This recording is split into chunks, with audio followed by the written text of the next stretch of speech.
성도님들, 어제 던진 질문이 우리가 이 죄악 세상 가운데 살면서 과연 다시는 죄를 짓지 않을 수 있을까 하는 것이었습니다.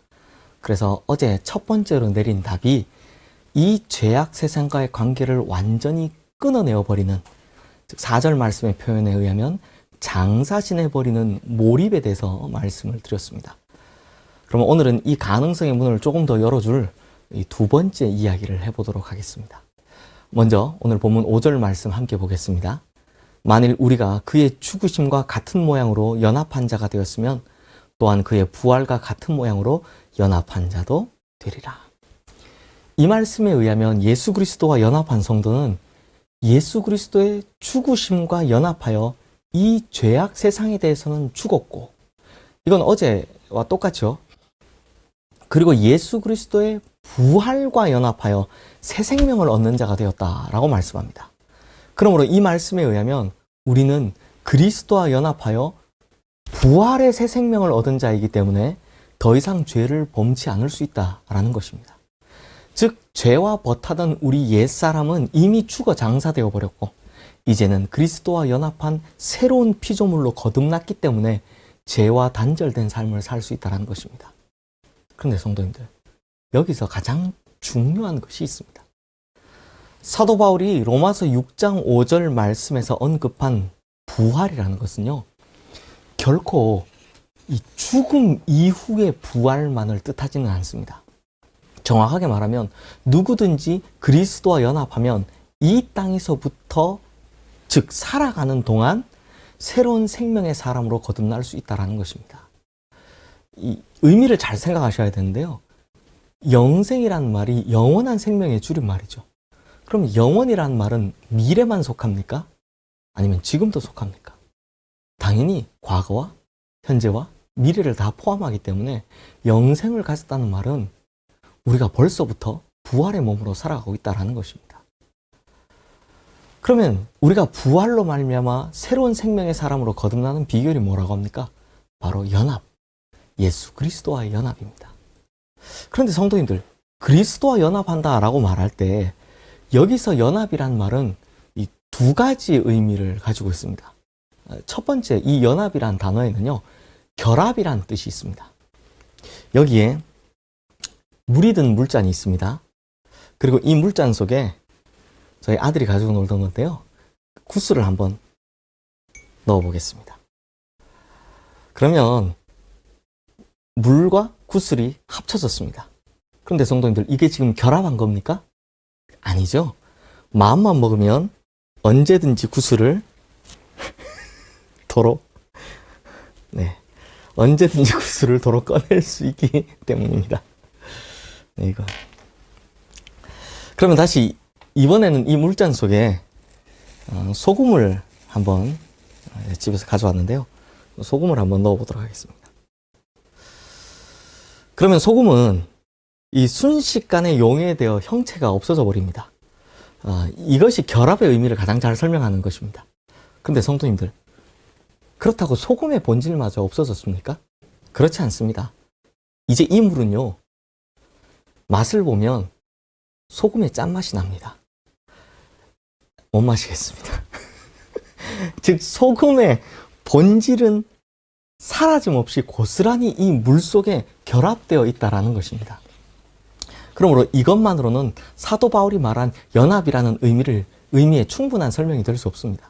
왜냐하면 이 결합이라는 의미 안에는 소금은 소금, 물은 물이라는 이 고유의 속성이 여전히 살아있기 때문입니다.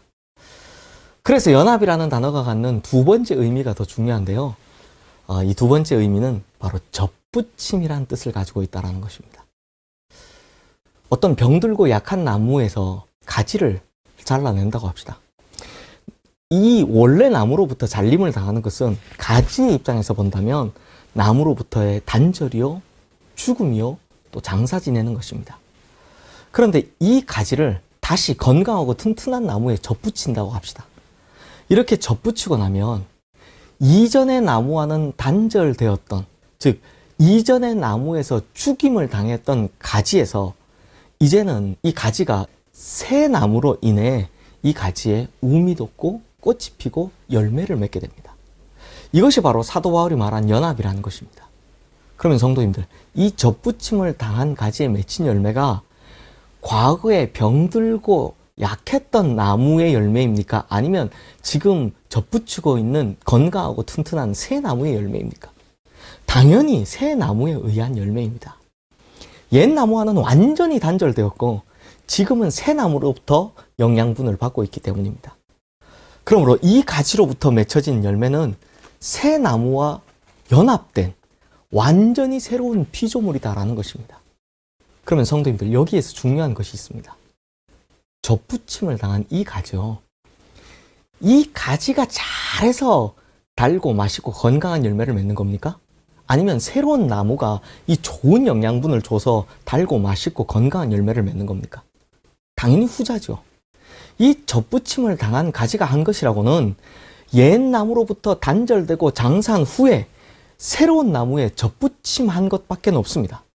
그러면 튼튼하고 건강한 이 새 나무가 이 가지를 끌어다 품어주고 또 자기 뿌리에서부터 끌어올린 물을 공급해주고 또 자기 양분을 아낌없이 나눠주므로 그 가지에서 새롭고 달고 맛있는 열매가 맺혀지게 된다는 것입니다.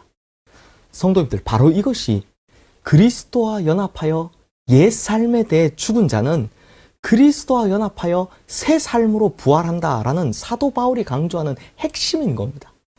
그래서 죄와 세상과의 단절을 이루고 그것에 대해서 단절해내기만 하면, 장사 지내기만 하면, 그리고 내가 예수 그리스도와 연합을 통해 예수 그리스도에게 접붙이기만 하면 그때는 새 나무이신 예수 그리스도의 생명이 우리를 살게 할 것이고 새 나무이신 예수 그리스도의 은혜가 우리를 먹여 살릴 것이고 새 나무이신 예수 그리스도의 능력이 우리로 새 열매를 맺게 하실 것이다 라는 것입니다.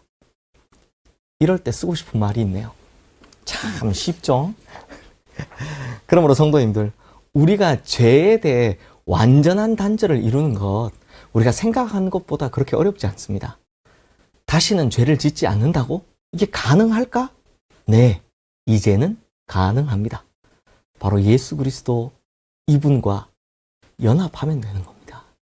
그러므로 우리 성도님들, 예수 그리스도와 연합하여 이제는 주님이 주시는 생명과 은혜와 능력과 축복을 다 누리며 살아가는 우리 모든 성도님들 되시기를 주님의 이름으로 축원합니다.